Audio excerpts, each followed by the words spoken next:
Bronwyn Winter is an Associate Professor with the University of Sydney's School of Languages and Cultures, and her research focuses on issues of gender, sexual orientation, race, human rights, gay marriage and feminism. Please give her a very warm welcome. Bronwyn Winter.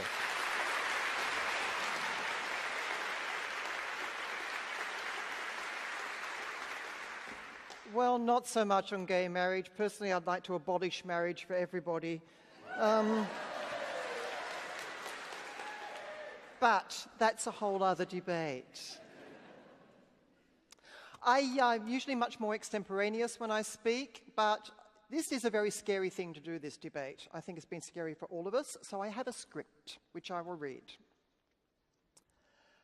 When Simone de Beauvoir famously wrote in 1949, "One is not born woman, one becomes woman," she was not advancing a transgenderist argument.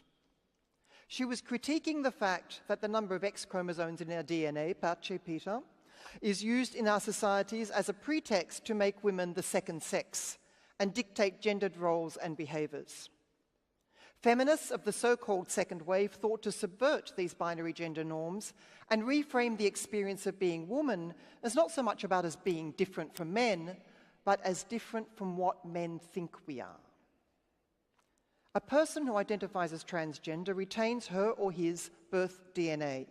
No amount of surgery, no amount of synthetic hormone dosage, no change of clothing will alter this fact. Recognising this is not essentialism. What is essentialist is the presumption that people sexed in a certain way have a corresponding gender hardwiring, and that for transgender people the wires have somehow become crossed, meaning that the external appearance of the body has to be altered to correspond to the correct mental wiring. Well, there's no such thing as a male brain or a female brain or intersex brain. Brains are brains. Brains don't have gender, any more for that matter than bodies do. Gender and sex are not the same thing. Sex is biological, gender is ideological. Medical attempts to make our sexed bodies fit prescriptive gender ideology are not new. As the story of Lily Elbe, which I'm sure a lot of you have seen, the biopic, The Danish Girl, that story reminds us of this. There is in a particular an appalling history of medicalisation of children deemed to have some sort of abnormality, especially when they do not conform to prescriptive gender stereotypes. And I'm going to tell you a little story about one of those, being a tall girl. In the state of Victoria, between 1959 and 1975, 168 tall girls were prescribed the drug diethylstilbestrol, or DES, a synthetic hormone.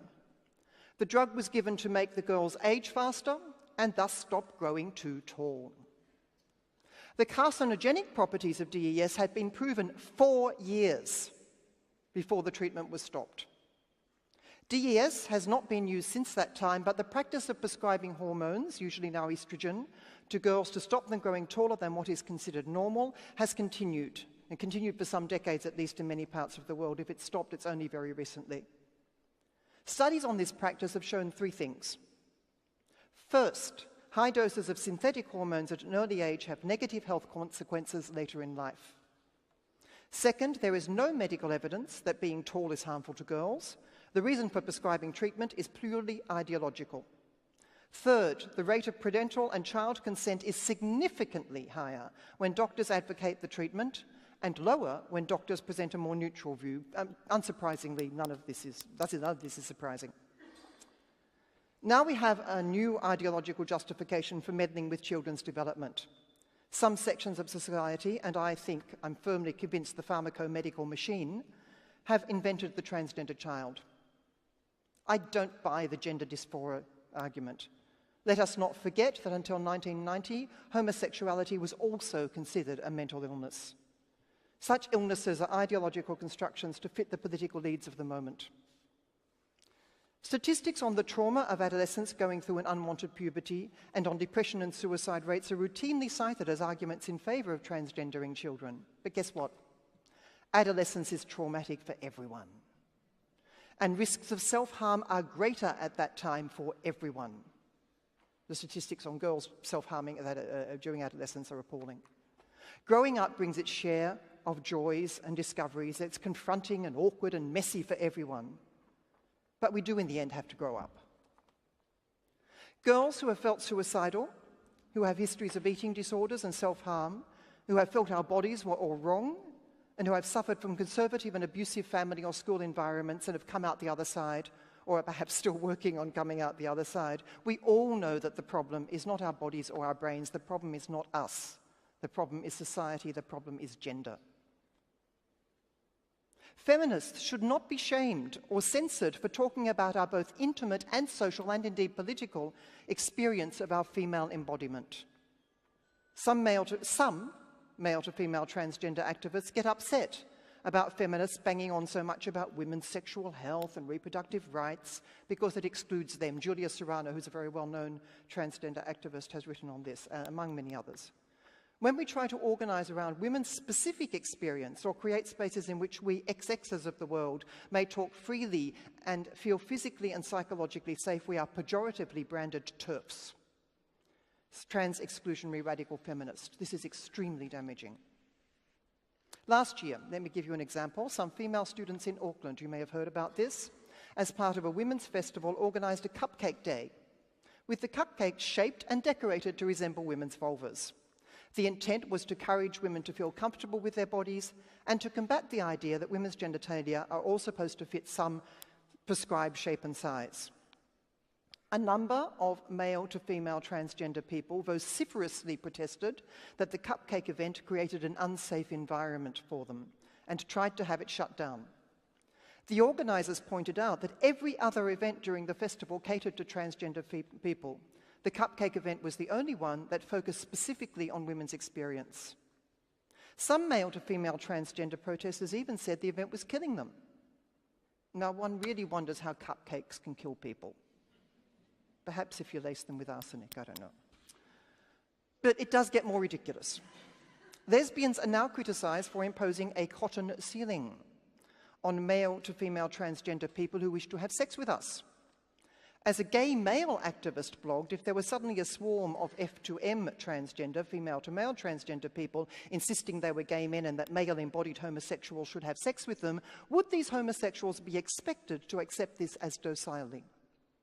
As the blogger put it, the gender expression of transgender people means nothing to us. We are homosexuals, not homogenderals.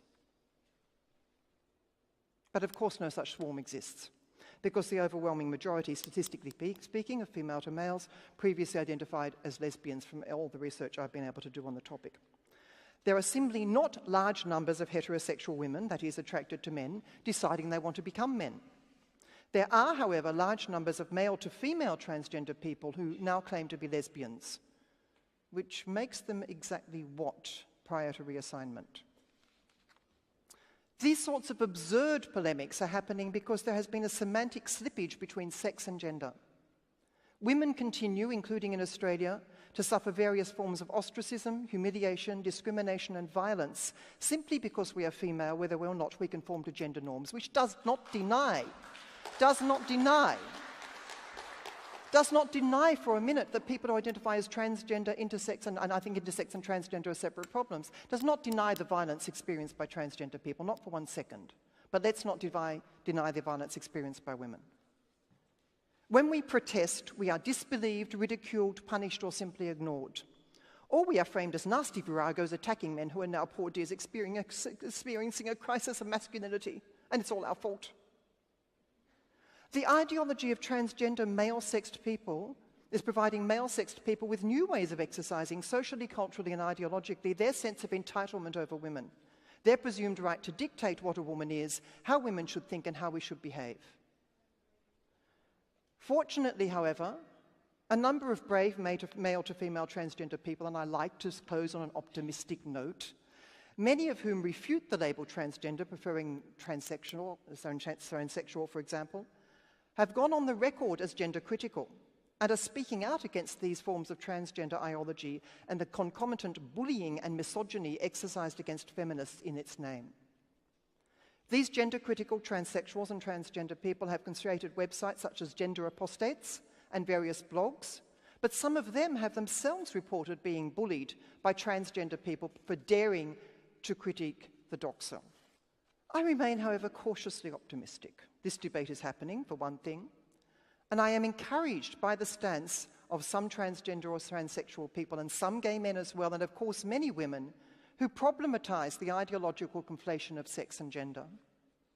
It allows some modest room for hope that we can engage in sensible conversations about how we may collectively find legal, political, social and cultural solutions to the problem of gender which oppresses us all, without those solutions being at the expense of women, women embodied female, or resulting in the effective erasure of lesbians. Thank you.